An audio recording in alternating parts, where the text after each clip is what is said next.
దయచేసి అందరూ కళ్ళు మూసుకుందాం, తలలు వంచుదాం, ప్రార్థన పేద్దాం. మన మధ్యలో కృష్ణకుమారి గారు ఉన్నారు, వారి ముందుకు వచ్చి ప్రార్థన చేయవలసిందిగా మనవి చేస్తాం. ఈ సమయాన్ని ఇచ్చినందుకు మీకు వేలాది వందనాలయ్యా. వచ్చిన బిడ్డను కూడా దీవించి ఆశీర్వదించినైనా రావాల్సిన బిడ్డను కూడా తరబట్టి నడిపించమని అడుగుతున్నానయ్యా. పాటల ద్వారా నేను మహింపరచాలని ఆశపడుతూ నాయన వాక్యం చెప్పే మీ దాసుని కూడా నిలబెట్టుకొని శివుడు సాటిన మరి నాయన మాకు ఏ వర్తమానం కావాలో మాకు దయచేయడం, అది నిలిచిపెట్టకుండా ఆ వాక్యానుసారం జీవించడానికి ప్రభు చూపించినాము. మా కృపకల ఏసై మిక్కులు ప్రార్థించి అడుగు వేడుకున్నాం మా పరమ తండ్రి. పండించే మన పాపముల కొరకు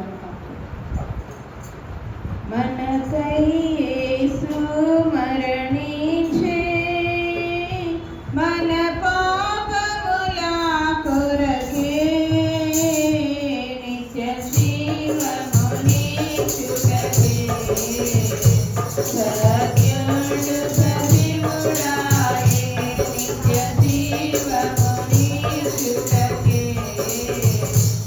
సత్యుడు సజీవుడాయే.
సచివుడాయే గోరెల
నీలాంటి దేవుడెవరు యేసయ్య నీవుగాక నాకెవరున్నారయ్యా ఎవరున్నారయ్యా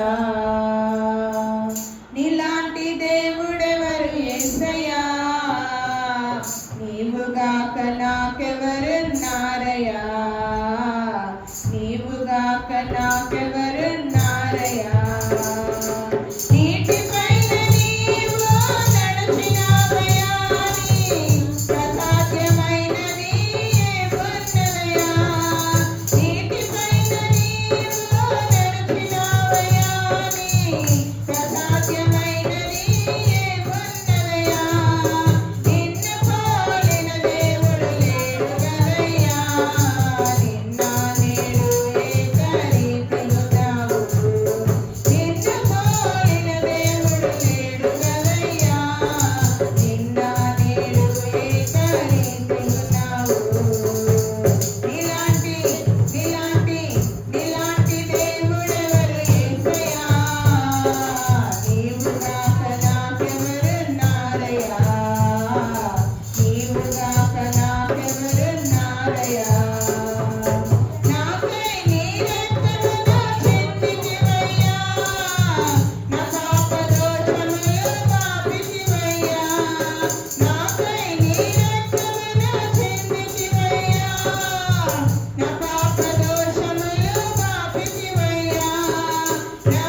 యేసయ్యా నా జీవితం నీకే అర్పితమయ్యా నీకేమి చెల్లించు నా యేసయ్యా నా జీవితం నీకే అర్పితమయ్యా నీలాంటి నీలాంటి నీలాంటి దేవుడెవరు యేసయ్యా నీలాగా నాకెవరున్నారయ్యా నీవుగాక నాకెవరున్నారయ్యా సిలువ ఓ సిలువ నీకెందుకే ఈ విలువ అన్న పాట సిలువా ఓ సిలువా నీకెందుకే ఈ విలువా సిలువా ఓ సిలువా నీకెందుకే ఈ విలువా యేసయ్య నిన్ను ఎత్తుకున్నందుక నీవు యేసయ్యను మోసినందుక యేసయ్య నిన్ను ఎత్తుకున్నందుక నీవు యేసయ్యను మోసినందుక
ప్రత్యేకమైన పాట పాడి దేవుని మహిమపరచాలని ఆశ కలిగినట్లయితే సమయాన్ని ఇస్తాను, సద్వినియోగం చేసుకోవాలని మనం చేస్తాం.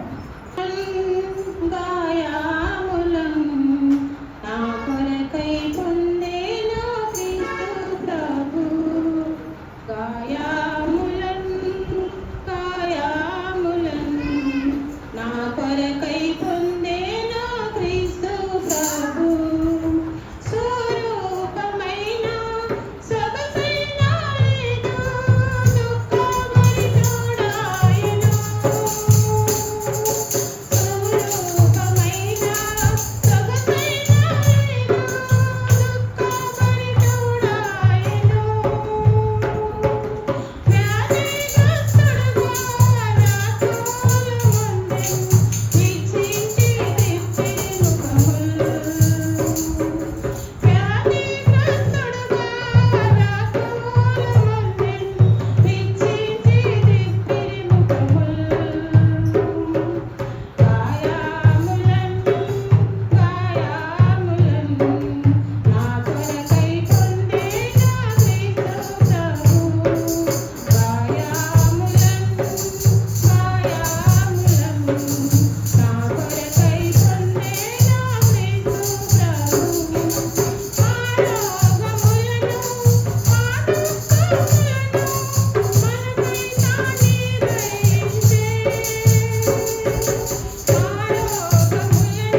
వన్నా తెలియజేస్తా ఉన్నాం. ఈ సమయంలో దేవుని యొక్క వాక్యాన్ని మనం ధ్యానించుకుందాం. మన మధ్యలో ఉన్న పుష్ప గారు ముందుకు వచ్చి ప్రార్థన చేసిన తర్వాత దేవుని యొక్క వాక్యాన్ని ధ్యానించుకుందాం. ఈ అవకాశం ఇచ్చిన నా దేవాన్ని పనులను గొప్ప దేవుడు వెళ్ళ తండ్రి మీ పనులను దేవుడి కార్యాలను విస్తారణ తండ్రి శుద్ధికర్తమైన దేవాన్ని శుద్ధియ తండ్రి శుద్ధంతని ప్రభుని సహాయించుతున్న తండ్రి నీకు శుద్ధులు తండ్రి నా ప్రభు తాటలో నాయన తండ్రి నా ప్రభు నాయన దేవానికి శుద్ధులు స్తోత్రాలు నా తండ్రి నాయన తొలగ చేసి పాపంలో నా ప్రభావానికి శుద్ధులయ్య తండ్రి నీవు చేసి మీరు కుటుంబాలకు వందనాలు స్తోత్రాలు నాయన సంఘాన్ని సంఘ కుటుంబం నా తండ్రి ఎంతగానో నా ప్రభు నీ దేవుళ్ళను సహాయించి నీ పనులు నడిపించుకుని నా తండ్రి నీకు శుద్ధులయ్య సంఘాన్ని నా ప్రభు పనులతో పరిచయం నీకు శుద్ధులు స్తోత్రాలు నా తండ్రి నాయన దైవజనులు కూర్చొస్తున్నాను నా ప్రభు తండ్రి నాయన నీకు కానీ దయా బిడ్డకి దయచేసి తండ్రి నాయన నీ వాక్కు సరిగా నాయన మీరు నడుచుకుని కోపన దయచేసి తండ్రి నీకు శుద్ధులు నా ప్రభు తండ్రి నాకు నేను తగ్గించుకుని నామాన్ని హెచ్చించుకుని కోపాన్ని గురించి తండ్రి కొద్దుకు సాధిన ప్రభావం నీ పాఠం చేర్చుకోలేదు త్వరగా వస్తున్న యేసు వారికి నీ నామములను ఈ వేడుకుంటున్నాను కరుణ తండ్రి లేఖన భాగము ఇర్మియా గ్రంథము 7వ అధ్యాయము 21వ వచనం నుండి 23వ వచనం వరకు చదువుకొని ధ్యానించుకుందాం. సైన్యములకు అధిపతియగు ఇశ్రాయేలు దేవుడునగు యెహోవా ఇలాగు సెలవిచ్చుచున్నాడు, మీ దహన బలులను మీ బలులను కలిపి మాంసము భక్షించుడి. నేను ఐగుప్తు దేశంలో నుండి మీ పితరులను రప్పించిన దినమున దహన బలులను గూర్చి గాని నేను వారితో చెప్పలేదు. అట్టి వాటిని గూర్చి నేను ఏ ఆజ్ఞను ఇవ్వలేదు. ఈ ఆజ్ఞను మాత్రమే నేను వానికి ఇచ్చితిని, ఏదనగా నా మాటలు మీరు అంగీకరించిన ఎడల నేను మీకు దేవుడనయ్యుందును, మీరు నాకు జనులయ్యుందురు. మీకు క్షేమము కలుగునట్లు నేను మీకు ఆజ్ఞాపించుచున్న మార్గమంతటి యందు మీరు నడుచుకొనుడి. ఇవాళ మనము ఈ యొక్క లేఖన భాగాన్ని కనుక గమనించగలిగినట్లయితే ఇర్మియా భక్తుడు సెలవిస్తున్న మాటలను మనం ఇక్కడ చూస్తా ఉన్నాం. మనము పాత నిబంధన గ్రంథంలో మరి బలుల గురించి, దహన బలుల గురించి మనందరికీ బాగా తెలిసినదే.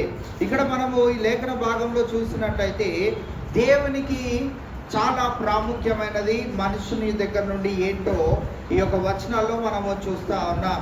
ఇక్కడ మనం 21వ వచనంలో గమనించగలిగినట్లయితే మీ దహన బలులను మీ బలులను కలిపి మాంసము భక్షించుడి. మనము గమనించినట్లయితే దేవుడు ఆ మాటను ఎందుకు తెలియజేస్తా ఉన్నాడు?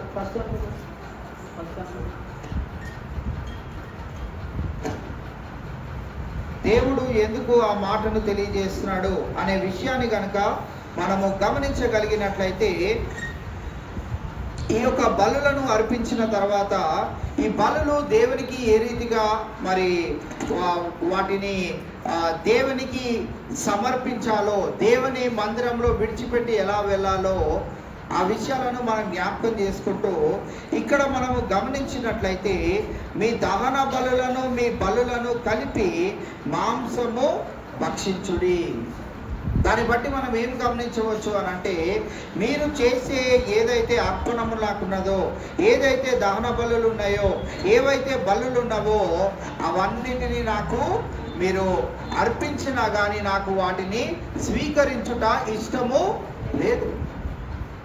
ఏం చేయండి అంటే, మీరు దానిని అర్పించండి, దానిని మీరు తినేసి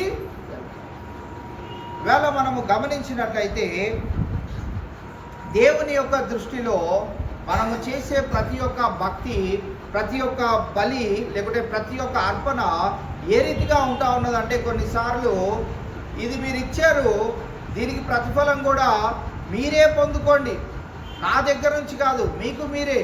ఉదాహరణకి మనం గమనించినట్లయితే దేవుని ఎదుట కొన్ని మనము ఈ రోజుల్లో కూడా చేస్తూ ఉంటాం. అయ్యా, నా జుట్టు అంతా నీకు ఇచ్చేస్తున్నాను. ఏం చేయాలి దేవుడు ఇప్పుడు నీ జుట్టుతో? ఏం చేయాలి నీ జుట్టుతో? అది ఏమని మనం అర్పిస్తున్నాము దేవునికి? దేవునికి ఒక యాగముగా, దేవునికి ఒక అర్పణముగా మనము జుట్టును తీసుకొని వెళ్ళి దేవునికి అర్పిస్తూ ఉన్నాం. దేవుడు ఆ జుట్టుతో ఏం చేయాలి?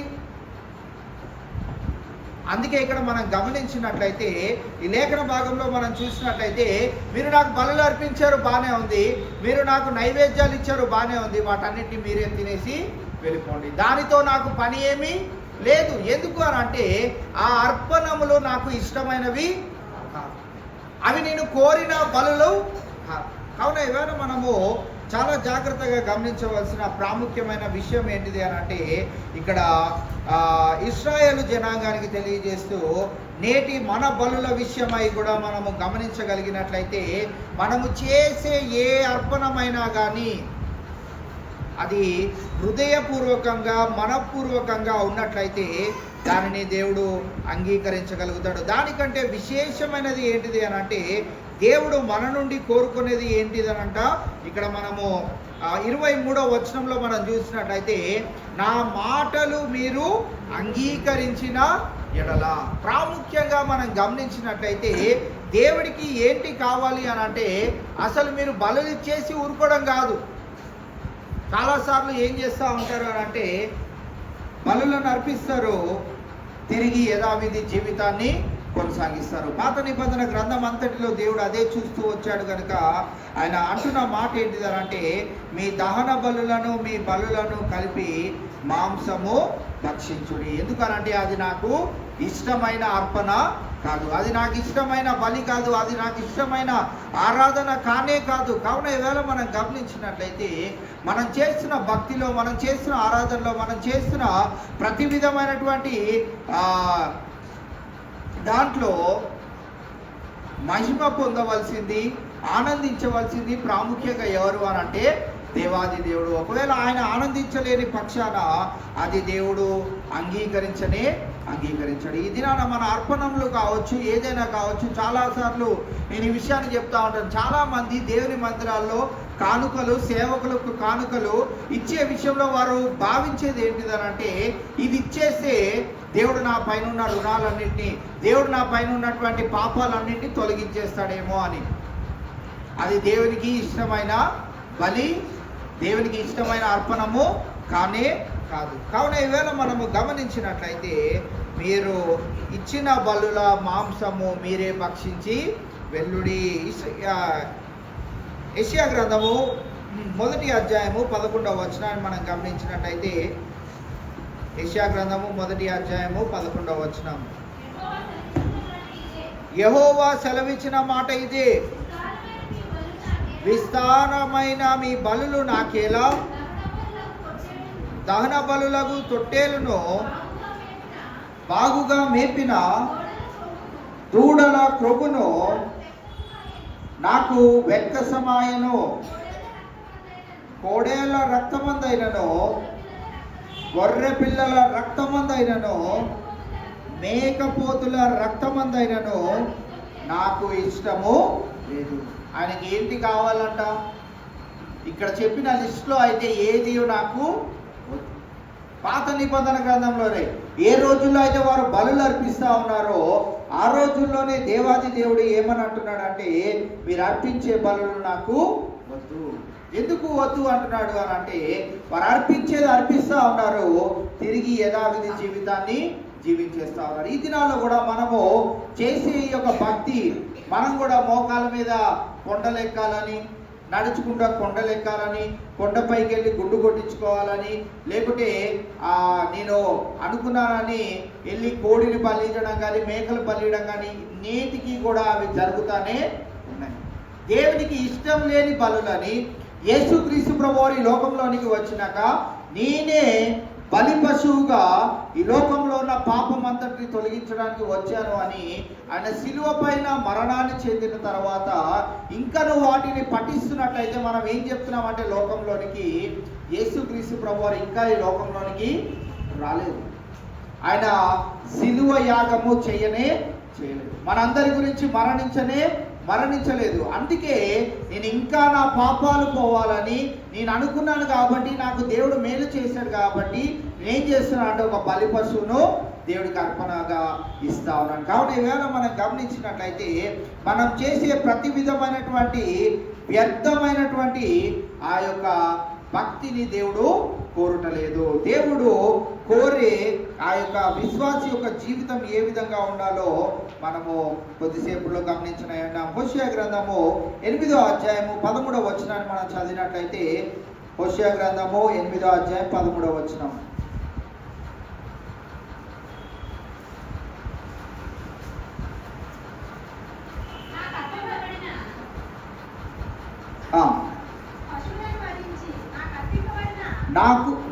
నాకు అర్పింపబడిన పశువులను వధించి వాటిని భుజించుదురు.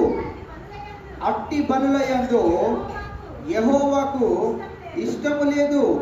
త్వరలో ఆయన వారి దోషమును జ్ఞాపకమును తెచ్చుకొని వారి పాపములను బట్టి వారిని శిక్షించురు. ఇక్కడ మనం గమనించినట్లయితే ఇచ్చిన బలులో వారే భుజించుదురు. ఆ బలుల యందు యెహోవాకు ఇష్టము లేదు. త్వరలో వారి పాపముల నిమిత్తమై వారికి రావాల్సిన శిక్షను నేను ఇవ్వనై ఉన్నాను. కావున ఈవేళ మనం గమనించినట్లయితే మరి పాత నిబంధన గ్రంథంలో లేకుంటే పాత నిబంధన కాలములో ఏ దేవుడైతే బలులను కోరి ఉన్నాడో ఆ బలులనే దేవుడు వద్దనడం మనం చూస్తా ఉన్నాం. ఎందుకు వద్దంటున్నాడు అనే విషయాన్ని మనం గమనించినట్లయితే దానిని దుర్వినియోగం చేశారు. దానిని ఒక దురాశగా మార్చుకొని నేను బలర్పిస్తాను, మళ్ళీ తిరిగి పాపాన్ని చేస్తాను, మళ్ళీ పాపం చేశాను, మళ్ళీ ఒక బలిని అర్పిస్తాను. ఈ రోజుల్లో మనము కూడా ఆ రీతిగా ఉంటా ఉన్నాం కనుక ఇవాళ మనం గమనించినట్లయితే మన పాపాల నిమిత్తమై మనం బలులు కాదు ఇవ్వాల్సింది. 23వ వచనంలో తెలియజేయబడిన రీతిగా నా మాట అంగీకరించాలి. ఆయన మాట ఉన్నది ఉన్నట్టుగా అంగీకరించవలసిన అవసరత మనకి ఉన్నది. దేవునికి ఇష్టం లేనిది మనం చేయకూడదు అనే విషయాన్ని మనం గమనించాలి. 22వ వచనాన్ని మనం చూసినట్లయితే, నేను ఐగుప్తు దేశంలో నుండి మీ పితరులను రప్పించిన దినమున దహన బలులను గురించి గాని నేను వారితో చెప్పలేదు. అట్టి వాటిని గురించి నేను ఏ ఆజ్ఞయు ఇవ్వలేదు. ఈ ఆజ్ఞ మాత్రమే నేను వారికి ఇచ్చితిని. ఏమన్నాడంట? ఐగుప్తు దేశంలో నుండి ఇశ్రాయేలు జనాంగాన్ని దేవుడు తీసుకొని వచ్చినాక మీ దగ్గర నుంచి దహన బలులు, మీ దగ్గర నుంచి బలులను నేను కోరుటలేదు, అవి నాకు ఇష్టము లేదు అని దేవుడు సెలవివ్వడం మనం చూస్తా ఉన్నాం. దావీదు 51వ కీర్తన రాసినప్పుడు 16వ వచనంలో అంటాడు, క్షమాపణ కోరుతూ, అయ్యా నీవు దహన బలులను కోరుటలేదు, ఒకవేళ కోరిన ఎడల 16వ వచనం ఒకసారి చదివితే, నీవు బలిని కోరువాడవు కాదు, కోరిన ఎడల నేను అర్పించుదును. దహన బలి నీకు ఇష్టమైనది కాదు. దేవునికి ఇష్టమైనది ఏంటో నేటి క్రైస్తవ్యం కూడా తెలుసుకోలేని పరిస్థితుల్లో ఉంటా ఉన్నది. దానికి ప్రాముఖ్యంగా మనం గమనించినట్లయితే వారికి బోధించేవారు కూడా ఆ రీతిగానే బోధిస్తూ ఉన్నారు. ఇప్పుడు గుండు కొట్టించుకోమని ఒకవేళ మరి ఆ సంఘాల దగ్గర ఆ యొక్క పరిస్థితులు వాళ్ళు పెట్టకపోయి ఉంటే జనాలు వెళ్ళి కొట్టించుకుంటారా? పెట్టింది ఎవరు? ఇప్పుడు పెట్టింది ఎవరు? సేవకులే. అది చేయొచ్చు కదా. అది వ్యర్థమైనదని తెలిసినా కానీ ఎందుకు దాన్ని ఉంచుతా ఉన్నారు అని అంటే దాని వలన లాభమును వాళ్ళు చేకూర్చుకుంటా ఉన్నారు. వారు దాని వలన లబ్ధి పొందుతున్నారు కనుక ఇది బాగానే ఉందిలే, దీని వలన జనాలు చాలా మంది అట్రాక్ట్ అయ్యి మన దగ్గరకు వస్తున్నారులే అని వారు దురాశకు లోనై అలాంటి పనులను వారు జరిగిస్తా ఉన్నారు. ఇక్కడ మనం గమనించినట్లయితే దావీదు భక్తుడు దేవునికి ఇవ్వలేనిది ఏది లేనప్పటికీ ఆయన అంటున్న మాట ఏంటి అంటే, నువ్వు బలిని కోరువాడవు కావు, కోరిన ఎడల నేను అర్పించుదును. దహన బలి నీకు ఇష్టమైనది కాదు. పాపం చేసి బలిని అర్పించి ఎన్నిసార్లు అర్పిస్తామయ్యా, అలాంటిది నీకు ఇష్టమైనది కాదు అనే విషయాన్ని మనం ఇక్కడ చూడగలుగుతా ఉన్నాం. కావున మనము గమనించినట్లయితే 17వ వచనంలో దేవునికి ఇష్టమైనది ఏంటంట? విరిగిన మనసే దేవునికి ఇష్టమైన బలి. ఏంటిదంట దేవునికి ఇష్టమైనది? విరిగిన మనసే, నలిగిన హృదయమే దేవునికి ఇష్టమైన బలిగా మనం ఇక్కడ గమనిస్తా ఉన్నాం. కావున ఈవేళ మనం చూసినట్లయితే మనము చేసే ఈ యొక్క భక్తి దేవునికి బాగా ఇష్టమైందేమో అని అనుకుంటున్నట్లయితే మనల్ని మనము సంతోషపరచుకోవడం కానీ దేవుడిని సంతోషపెట్టేవారము కాలేము. కావున ఈవేళ మనము జాగ్రత్తగా గమనించవలసింది ఏంటిదనంటే, దేవునికి ఏది ఇష్టమో అది మనము జరిగించే వారిగా ఉండే ప్రయత్నం మనం చేయాలి. దేవుడు ఇచ్చిన ఆజ్ఞ ఏంటిది అనంట? 23వ వచనంలో, ఏదనగా నా మాటలు మీరు అంగీకరించిన ఎడల నేను మీకు దేవుడనై ఉందును. బలులేం అవసరం లేదు. మీ పాపానికి క్షమాపణ ఏంటిది అనంటే, నా మాట మీరు అంగీకరిస్తే నేను మీకు దేవుడుగా ఉంటాను. నా మాటలు ఎవరైతే అంగీకరిస్తారో వారికి నేను దేవుడుగా ఉంటాను, వారికి నేను తండ్రిగా ఉంటాను, వారికి నేను యజమానుడుగా ఉంటాను. నిర్గమకాండము 19వ అధ్యాయము 5వ వచనాన్ని మనం గమనించినట్లయితే ఇశ్రాయేలు జనాంగంతో దేవుడు సెలవిస్తున్న మాటను మనం ఇక్కడ చూస్తాం. కాగా మీరు నా మాట శ్రద్ధగా విని నా నిబంధన అనుసరించి నడిచిన ఎడల మీరు సమస్త దేశములలో జనులలో నాకు స్వకీయ సంపాద్యమగుదురు. ఇక్కడ మనం గమనించినట్లయితే మీరు నా మాట శ్రద్ధగా విని నా నిబంధనను అనుసరించి నడిచిన ఎడల సమస్త జనులలో నాకు స్వకీయ సంపాద్యమగుదురు. నేను ఏర్పరచుకున్న నా యొక్క ఏమంటారంటే స్వకీయ సంపాద్యం అంటే ఓన్గా మనకి మనము ఉద్యోగం చేసి డబ్బులు ఎలా సంపాదిస్తున్నామో ఆ డబ్బులు సంపాదించినప్పుడు పక్కనోళ్ళవా మనవా, మనం కష్టపడ్డాం కనుక మనదైనట్లు దేవుని మాటను ఎవరైతే వింటారో, దేవుడు ఏదైతే చెప్పాడో దానిని చేయడానికి ఎవరైతే అంగీకరిస్తారో వారిని ఏం చేసుకుంటాడంట? వీరందరూ నా సంపాద్యము, నా యొక్క సంపాదన, వీరు నా స్వకీయ సంపాదన, వీరెవరో కాదు, నా సొంత బిడ్డలు. కావున ఈవేళ మనం గమనించినట్లయితే దేవుని యొక్క స్వకీయ సంపాద్యం అవ్వాలి అని అంటే, దేవుని యొక్క బిడ్డలము మనం అవ్వాలి అని అంటే, మనం గమనించినట్లయితే మనం ఏం చేయాలి? ఆయన మాటను శ్రద్ధగా వినాలి. ఆయన మాటను శ్రద్ధగా విని ఆయన మాటను ఎవరైతే అంగీకరిస్తారో వారు ఆయన స్వకీయ సంపాద్యమయ్యే ఆ యొక్క ధన్యతను పొందుకోగలుగుతారు. రెండోదిగా మనము గమనించినట్లయితే ఇక్కడ మనం ఏం చూస్తా ఉన్నామంటే, మీ దేవుడనయ్యుందును మీరు నా జనులయ్యుందురు, మీకు క్షేమము కలుగునట్లు నేను మీకు ఆజ్ఞాపించుచున్న మార్గమంతటి యందు మీరు నడుచుకొనుడి అనే విషయాన్ని మనం ఇక్కడ చూస్తా ఉన్నాం. రెండో ప్రాముఖ్యమైన విషయం ఏంటిది అంటే, ఆయన మనకి క్షేమము కలుగునట్లు నేను మీకు ఆజ్ఞాపించుచున్న మార్గం అంతటి యందు మీరు నడుచుకొనుడి.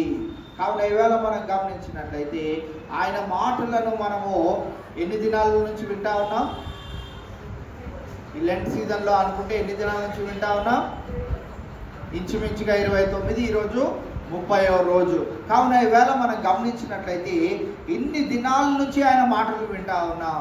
దాంట్లో ఎన్నిటిని అంగీకరించి ఎన్నిటిని మన జీవితంలో నెరవేర్చుకుంటా వస్తున్నామో మనల్ని మనము గమనించుకోవాల్సిన వారమై ఉంటా ఉన్నాం. ఈ లెంట్ అయిపోతుంది, మళ్ళీ వచ్చే సంవత్సరం మళ్ళీ లెంట్ వస్తుంది.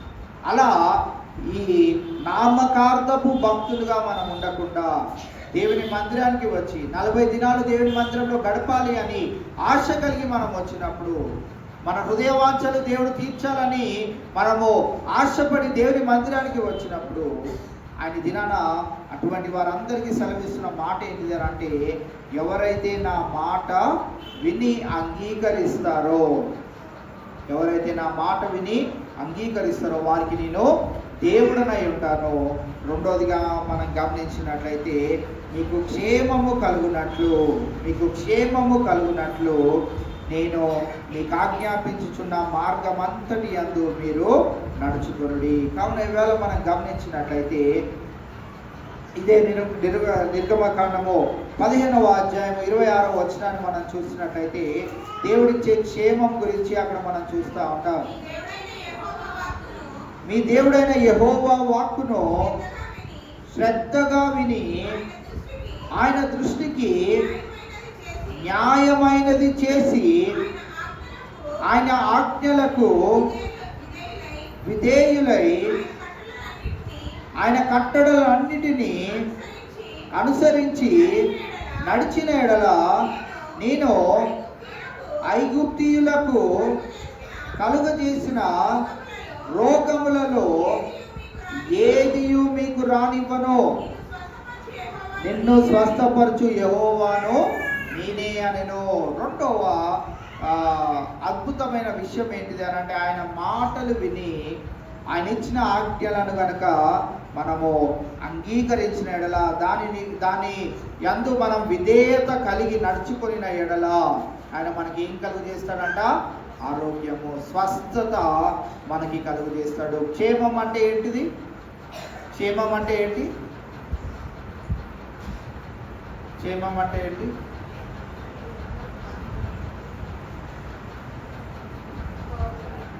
క్షేమం అంటే కాపుదలకి ఇక్కడ నిర్గమకాండంలో మనం ఏం చూస్తా ఉన్నామంటే, ఆయన నేనే నీకు స్వస్థతను ఇచ్చి యెహోవాను, స్వస్థపరచువాడను నేనే అనే మాటను మనం ఇక్కడ చూస్తా ఉన్నాం. ఆ రీతిగా దేవుడు మనకి క్షేమమును, అలాగుననే ఆయనే మనకు దేవుడుగా, ఆయనే మనకు తండ్రిగా ఉండి మనల్ని కాపాడే దేవుడుగా ఉంటా ఉన్నాడు. కావున దేవుడికి ఇష్టమైనది ఏంటి? పోనీ దేవుడికి ఇష్టం లేనిది ఏంటి? దేవుడికి ఇష్టం లేనిది ఏంటి? బలులు. ఎలాంటి బలులు? ఈ రోజుల్లో చెప్పాలి. ఈ రోజుల్లో బలులు ఏంటి? నేర్చుకోవాలి. మీరు గుండు కొట్టించుకోవద్దు, గుండు కొట్టియొద్దు, పిల్లలకి గుండులు కొట్టియొద్దు. అది దేవునికి ఇష్టం లేదు. మీరు బైబిల్లో ఎక్కడుందండి గుండు కొట్టిద్దాను అని అంటే, అక్కడి నుంచి తీసుకొచ్చిన ఆచారమే ఇప్పుడు హైందవులు పాటిస్తూ ఉన్నారు. హైందవుల్లో నుంచి మళ్ళీ మనం పాటిస్తూ ఉన్నాం. అంటే ఎంత వ్యర్థమైనది అంటే, ఎంత నీచమైనదంటే అది వాళ్ళు చేసేది మనం చేస్తూ ఉన్నాం. దేవుడు ఎక్కడా కూడా మనల్ని అడగలేదు. ఒక తల వెంట్రుక ఆయనను మెరవదు, అది నీ జుట్టులో నుంచి వెళ్ళదు అని దేవుడు సెలవిచ్చినప్పుడు, మీరు కావాలి అని అంటే, జుట్టు పెరగాలి అని అంటే ఎక్కడికో కొండ మీదకి వెళ్ళనవసరం లేదు. మన ఇంటి మూల ఉన్న మంగళాయన దగ్గరికి వెళ్ళినా కానీ ఆయన చేసేది అదే. కావున ఈవేళ మనం గమనించాలి, దేవునికి ఇష్టము లేనటువంటివి మనము జరిగించి దేవుడు నా జీవితంలో అన్నీ చెయ్యాలి అని అంటే దేవుడు దాన్ని మెచ్చడు. దేవుడికి అది ఇష్టము లేదు. కావున ఈవేళ మనం గమనించినట్లయితే, నా మాట ఎవరు అంగీకరిస్తారో అంటే, ఎవరైతే ఈ రోజు నుంచైనా ఇలాంటి పనులను ఎవరైనా చేస్తూ ఈ రోజు నుంచైనా అయ్యా నేను నీ మాటను అంగీకరిస్తాను, నీ ఆజ్ఞకు విధేయత చూపెడతాను, నీ మాట అవునంటే అవును, కాదంటే కాదు అన్న రీతిగా ఎవరైతే జీవించగలుగుతారో వారికి దేవుడుగా ఉంటాడు. రెండోదిగా వారికి క్షేమాన్ని, వారికి ఆరోగ్యాన్ని దేవుడు కలుగు చేసేదిగా ఉంటాడు. కావున ఇవాళ మనం గమనించినట్లయితే ఆయన దేవుడుగా ఉండడం మనందరికీ కావాలి. ఆయన మనకు క్షేమాన్ని ఇవ్వడం కూడా మనందరికీ కావాలి, అనుదినము కావాలి. ఒక రోజు ఇచ్చిన మిగతా రోజులు ఇవ్వకపోయినా పర్వాలేదు అనేవారు ఉన్నారా? నెలలో ఒక వారం ఉంచుదేవా, ఇంకో వారం లేకపోయినా పర్వాలేదు అన్నట్టు ఎవరు ఉన్నారా? ఎవ్వరం లేవు. అందరికీ ఆయన ప్రతిరోజు దేవుడుగా కావాల్సిందే.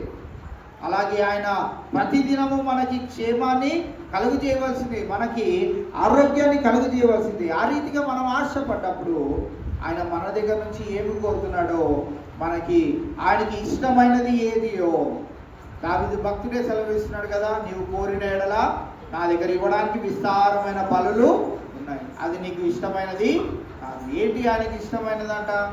విరిగి నలిగిన మనసే నీకు ఇష్టమైన పని. కావున ఈవేళ విరిగి నలిగిన మనసుతో మనం ప్రార్థన చేస్తూ, విరిగి నలిగిన హృదయంతో, భారభరితమైనటువంటి హృదయంతో మనం దేవుని దగ్గర గోజాడుతూ, అదే రీతిలో అడగని బలులన్నింటినీ కూడా దేవునికి మనము అర్పించినట్లయితే దేవుడు మనకి ఇష్టమైన కార్యాన్ని నెరవేర్చడు. ఎందుకు నెరవేర్చడు అనంటే, మనము ఆయనకి ఇష్టమైన బలిని మనం చేయటం లేదు కనుక. మనకి ఇష్టమైన బలిని, ఆయనకి ఇష్టమైన బలిని మనము చేసినప్పుడు మనకి ఇష్టమైనవన్నీ ఆయన నెరవేర్చడానికి సిద్ధంగా ఉన్నాడు కనుక నేటి దినాన మరి ఆయన తన కుమారుడైనటువంటి యేసుక్రీస్తు ప్రభువారిని, తనకి ఎంతో ప్రియమైనటువంటి, ఎంతో ఇష్టమైనటువంటి యేసుక్రీస్తు ప్రభువారిని నీ కొరకు నా కొరకు బలిగా అర్పించి ఉన్నాడు. ఆయన నీ కొరకు నా కొరకు బలిగా అర్పించి ఉన్నప్పుడు, ఆయన యేసుక్రీస్తు ప్రభువారు వచ్చినప్పుడు ఆయన సెలవించింది కూడా ఏంటిది అని అంటే, నేను బలి పశువుగా ఈ లోకానికి వధించబడడానికి, ఇంకా నా తర్వాత బలులు అవసరం లేదనే విషయాన్ని ఆయన స్పష్టము చేసి వెళ్ళిన తర్వాత మనము మరి అన్య ఆచారాలను, వ్యర్థమైనటువంటి కట్టుబాటులను మనము జరిగించకుండా మనల్ని మనము జాగ్రత్త చేసుకుంటూ దేవునికి ఇష్టమైన బలి ఏంటిదో ఈ దినాన మనం తెలుసుకొని ఉన్నాం. ఆయన మాటను ఎవరైతే అంగీకరిస్తారో వారికి ఆయన దేవుడుగా ఉంటూ వారికి క్షేమాన్ని కలుగు చేస్తాడు. అటు రీతిగా మనకి ఒకవేళ ఆయన మాకు దేవుడుగా ఉండాలి, ఆయన మాకు క్షేమాన్ని, స్వస్థతను, మేళ్లను చెయ్యాలి అని ఎవరైనా ఆశపడుతున్నట్లయితే ఆయనకి అంగీకారమైనటువంటి, ఆయనకి ఇష్టమైనటువంటి బలిని మనం అర్పించే వారిగా ఉందాం. దేవుడి కొద్ది మాటలు మనందరి వెనుకల్లో భద్రపరచుగాక.